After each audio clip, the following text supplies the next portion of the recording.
Halo guys, selamat datang kembali di Skipscape. Apa kabar kalian semua? Semoga kalian baik-baik saja dimanapun kalian berada. Di video kali ini kita akan membahas sebuah film yang berjudul Top Secret The Billionaire. Tapi sebelum kita menuju alur ceritanya, jangan lupa untuk klik tombol subscribe dan tombol loncengnya agar selalu mendapatkan update seputar alur cerita film dari kami. Tanpa berlama-lama, berikut alur ceritanya. Film dimulai ketika seorang pemuda yang bernama Top Itipat yang mendatangi sebuah bank di Thailand ingin mengajukan pinjaman senilai 10 juta baht. Pihak bank kurang yakin dengan Top karena dia masih muda, tapi Top meminta sedikit waktu dari pihak bank itu untuk menjelaskan kenapa ia ingin meminjam uang di bank itu. Cerita pun diawali dengan seorang anak SMA yang kecanduan bermain game online. Suatu hari, Top menjual senjata game online-nya kepada gamer lain yang menginginkannya. Dari penjualan tersebut, Top mendapatkan uang sebesar 30 baht. Sejak itu, Top mulai tumbuh menjadi seorang pebisnis muda dari bisnis online game tersebut. Karena tidak mempunyai rekening di bank, ia pun meminjam rekening pamannya sebagai rekening penampung penjualan senjata di akun gamenya itu. Singkat cerita, Top pun berhasil membeli sebuah mobil baru dengan uangnya sendiri. Ia pun mulai sombong dan memamerkan mobil barunya di sekolah dan kepada pacarnya. Top sendiri berasal dari keluarga yang cukup mapan di mana orang tuanya menginginkannya untuk sekolah dengan benar dan bisa masuk ke universitas seperti saudaranya. Ia pun tidak mendengarkan nasihat dari orang tuanya karena ia merasa menghasilkan uang lebih menarik daripada belajar. Namun sayangnya, admin game online tersebut menghapus akun game dari Top sehingga ia harus kehilangan pemasukannya. Namun Top tidak berhenti sampai di situ. Dari game online beralih ke bisnis jual beli barang elektronik, tepatnya DVD player. Ia terbujuk rayuan dari penjual barang elektronik yang mengatakan barang ini berkualitas bagus dan harganya murah. Namun sayang, ternyata Top malah membeli barang bajakan sehingga mengalami kerugian. Ia mencoba mengembalikan DVD-DVD itu kepada pemilik toko, namun sayangnya tidak berhasil.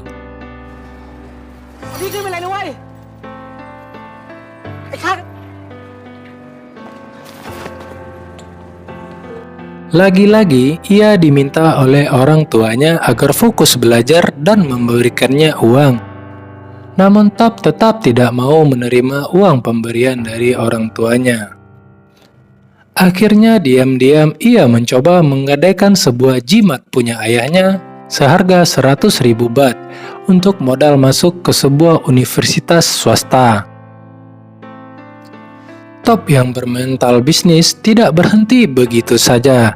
Ia mencoba bisnis baru di dunia kuliner kacang goreng khas Thailand, di mana ia terinspirasi sewaktu datang ke sebuah mall dan melihat ekspo kuliner dengan menggunakan peralatan-peralatan yang termasuk canggih di saat itu. Top pun mulai pergi ke pasar dan menganalisa strategi agar mengetahui cara pengolahan kacang yang enak dari berbagai pedagang kaki lima di sana. Setelah beberapa eksperimen dalam pembuatan kacang yang enak, ia mengajak pamannya untuk membantunya dalam penjualan bersama pamannya. Top pun mengembangkan bisnis ini untuk dipasarkan di sebuah mall. Rasa dan kualitas kacang goreng Top memang lezat. Karena itu tidak mudah baginya dan pamannya memasarkan produk mereka karena harganya termasuk mahal. Berkali-kali kacang itu tidak laku, namun Top tidak menyerah dan mempelajari berbagai cara di lapangan untuk mendapatkan cara jitu dalam penjualan dagangannya. Mereka pun kemudian menyewa sebuah tempat yang ramai untuk berjualan. Namun karena asap dari mesin penggoreng kacang mengotori langit-langit mal itu, mereka pun harus keluar dari tempat mereka menyewa. Karena pihak mal tidak menginginkan kotoran asap dari mesinnya mengotori atap mal.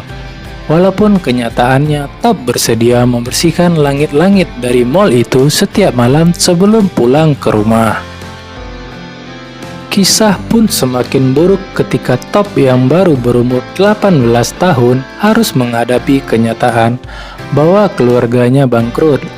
Rumah orang tuanya di Thailand harus disegel bank karena hutang sebesar 40 juta baht. Kedua orang tua Top memutuskan untuk pindah ke China. Namun Top menolak untuk pindah ke China bersama keluarganya. Semangat Top tidak ikut terpuruk. Top mengerahkan seluruh kemampuannya dan tidak menyerah untuk menjadi seorang pengusaha di Thailand. Suatu hari, Top mencicipi cemilan rumput laut yang diberikan oleh pacarnya.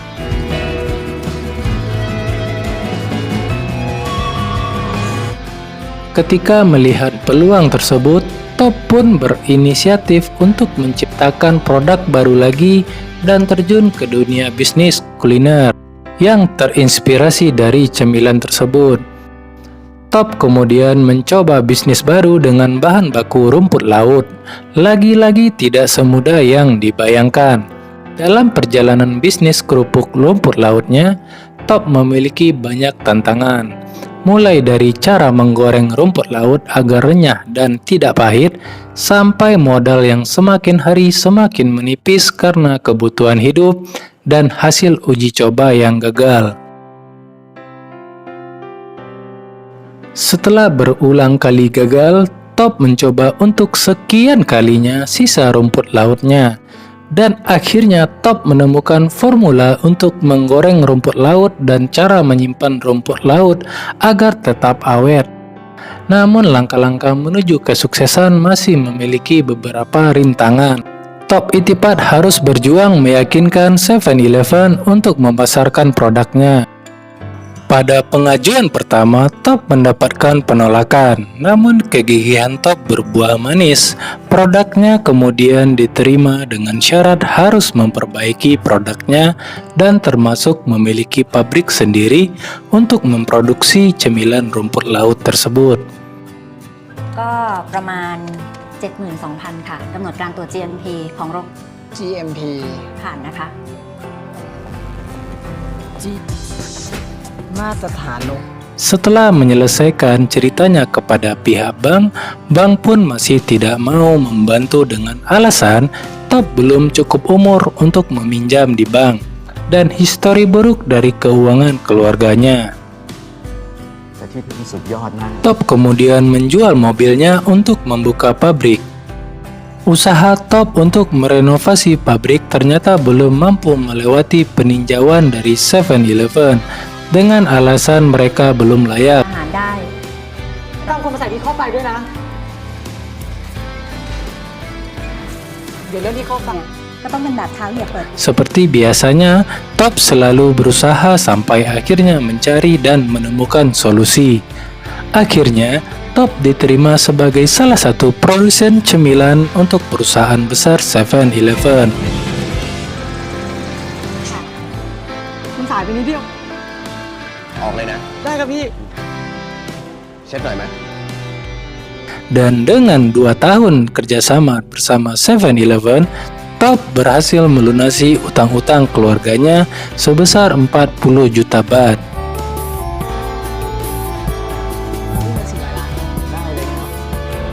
Film The Billionaire menceritakan bahwa kehidupan itu tidak ada yang mudah, dan mereka yang ingin sukses tidak ada cara lain selain berusaha dan terus melakukan inovasi serta sesuatu yang kreatif, dan itu berhasil dilakukan oleh Top Itipat.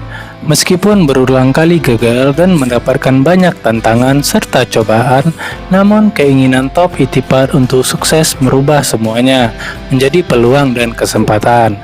Top Itipat mengajarkan kita bahwa setiap peluang usaha tidak langsung menguntungkan, bahkan harus melakukan riset terlebih dahulu untuk meninjau beberapa besar dari suatu usaha yang akan dilakukan dan dilaksanakan.